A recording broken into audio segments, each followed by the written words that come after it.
Bismillahirrahmanirrahim. Assalamualaikum warahmatullahi wabarakatuh. Selamat pagi semuanya. Selamat pagi siswa-siswi kelas 12 IPA dan IPS. Alhamdulillah, hari ini kita masih diberikan kesehatan, masih diberikan kesempatan, dan masih diberikan waktu, sehingga kita dapat melaksanakan ataupun menghadiri pelajaran PJOK pada pertemuan hari ini. Dan saya juga mengucapkan banyak terima kasih kepada kalian semua karena selalu hadir pada mata pelajaran saya, selalu aktif, dan selalu mengerjakan tugas sesuai dengan apa yang telah ditugaskan. Saya harap kita semua dapat istiqomah dan menyelesaikan mata pelajaran PJK ini dengan baik seperti apa yang telah ditentukan. Oke, tanpa memperpanjang lagi, pada minggu kemarin kita telah mempelajari mengenai PMS. Kita mempelajari mengenai hakikat PMS, macam-macam ataupun penyebab dari PMS tersebut. Kita akan sedikit mengulas dari apa yang sudah kita pelajari pada minggu sebelumnya. PMS atau penyakit menular seksual adalah suatu penyakit ataupun suatu infeksi yang umumnya ditularkan dari suatu hubungan seksual yang tidak aman. Oke ya. Tidak hanya melalui hubungan seksual, penyakit PMS ini juga dapat diakibatkan dari pemakaian jarum suntik. Pemakaian jarum suntik yang berlebihan ataupun pemakaian jarum suntik yang dilakukan secara berulang dari suatu individu ke individu lain, itu akan mengundang berbagai macam penyakit ataupun virus yang menempel pada bagian ujung jarum suntik tersebut dan menimbulkan penyakit PMS. Tidak hanya itu saja, penularan penyakit PMS juga dapat ditularkan dari ibu ke anak. Apabila seorang ibu tersebut sudah menderita penyakit PMS terlebih dahulu dan kemudian dia melahirkan seorang anak, ada kemungkinan seorang anak tersebut juga akan tertular penyakit tersebut. Adapun macam-macam penyebab dari penyakit PMS itu tersendiri, salah satunya adalah dari bakteri. Penyakit PMS yang disebabkan dari bakteri ini sendiri, contohnya seperti sifilis dan kencing nanah. Sedangkan penyakit PMS yang disebabkan oleh virus itu seperti herpes genital, HIV, dan lain sebagainya. Tidak hanya bakteri dan virus, penyakit PMS juga dapat ditularkan oleh berbagai hal. Contohnya seperti parasit dan jamur. Oke. Saya hanya mengulas apa yang sudah dipelajari minggu kemarin. Lalu pada hari ini kita akan melanjutkan materi dari minggu kemarin, yaitu mengenai langkah-langkah dalam melindungi diri dari penyakit PMS. Serta hari ini kita juga akan mencari tahu mengenai langkah-langkah melindungi orang lain dari penyakit PMS. Oke ya, seperti yang sudah saya bahas tadi, penyakit PMS sendiri itu merupakan suatu penyakit yang sangat berbahaya. Penyakit PMS itu sendiri dapat berujung pada penyakit reproduksi yang mengerikan dan berbahaya untuk manusia. Terlebih, dapat membahayakan sistem imunitas seseorang. Hal ini dicontohkan seperti penyakit kanker serviks, HIV, dan lain sebagainya.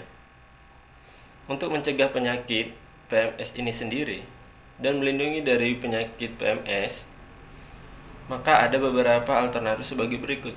Yang pertama, selalu mendekatkan diri kepada Allah Subhanahu wa taala. Perbanyaklah beribadah, menjalankan kewajiban kita kepada Allah Subhanahu wa taala. Dirikanlah salat, karena sesungguhnya salat itu menjauhkan dari perbuatan keji dan mungkar.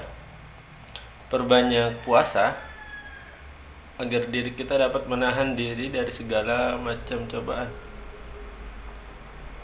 Perbanyak bergaul dengan orang-orang yang beriman. Itu yang pertama. Yang kedua, tidak mengunjungi tempat-tempat maksiat. Tempat-tempat maksiat yang dimaksud di sini seperti tempat-tempat hiburan malam ataupun tempat-tempat yang mengandung mudarat, yang dapat memberikan efek mudarat kepada kita. Yang ketiga, tidak melakukan perzinahan di luar nikah. Oke, ini jelas ya. Yang keempat, bergaul dengan lingkungan yang baik. Bergaul dengan lingkungan yang baik ini bisa dimaksudkan lebih kepada teman, keluarga yang selalu mendorong kita kepada jalan yang baik. Yang kelima, menyibukkan diri. Menyibukkan diri dengan berolahraga. Menyibukkan diri dengan berolahraga, belajar atau mengaji. Dan yang terakhir, setia kepada pasangan. Apabila kita sudah menikah, hendaklah kita setia kepada istri atau suami kita. Berganti-ganti pasangan dengan orang lain yang bukan mahramnya kita, selain itu dilarang oleh Allah, itu tentu akan menimbulkan penyakit PMS, yang mana akan membawa efek buruk kepada kita. Oke. Sedangkan tujuan pembelajaran yang kedua itu adalah langkah-langkah kita untuk melindungi orang lain dari penyakit menular seksual. Hidup ini tidak sendiri, kita makhluk sosial. Tentu ada orang-orang yang kita sayangi seperti keluarga, teman, sahabat, istri, dan lain sebagainya. Langkah yang harus kita ambil untuk melindungi orang-orang tersebut dari penyakit menular seksual, yang pertama adalah mengajak mereka, menghimbau, dan mendorong agar mereka dapat mengikuti atau aktif dalam pengajian-pengajian keagamaan yang baik. Ada banyak sekali pengajian-pengajian keagamaan sekarang ini. Pengajian keagamaan antar keluarga kan, misalnya di dalam keluarga. Pengajian keagamaan di dalam lingkungan tetangga, RT, kelurahan, ataupun yang lain. Ataupun pengajian-pengajian keagamaan yang dapat kita ambil dari sumber-sumber YouTube, website, dan lain sebagainya. Yang kedua, selalu terbuka dengan keluarga, saudara, ataupun teman. Tidak banyak orang-orang yang senang terbuka atau berbagi masalahnya dengan orang lain. Kebanyakan mereka mengurung diri, menimbun masalahnya untuk diri mereka sendiri. Padahal itu akan membawa efek buruk bagi mereka. Selalu terbuka dengan mereka, ajak mereka ngobrol, memberi solusi, menjadi pendengar yang baik, sehingga mereka mendapatkan jalan keluar dari setiap permasalahan yang sedang mereka hadapi. Yang ketiga, mengajak agar senantiasa berada di lingkungan yang baik.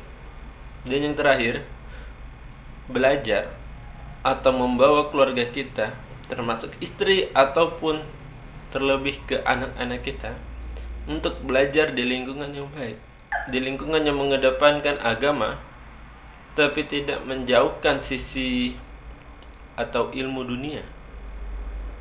Pesantren merupakan salah satu contoh lingkungan yang ideal bagi tumbuh kembang si anak.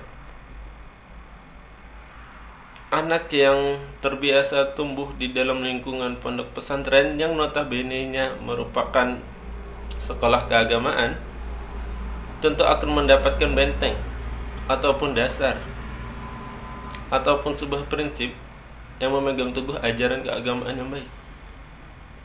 Baiklah, demikian pembelajaran kita hari ini mengenai langkah-langkah melindungi diri dari PMS ataupun langkah-langkah melindungi orang lain dari PMS.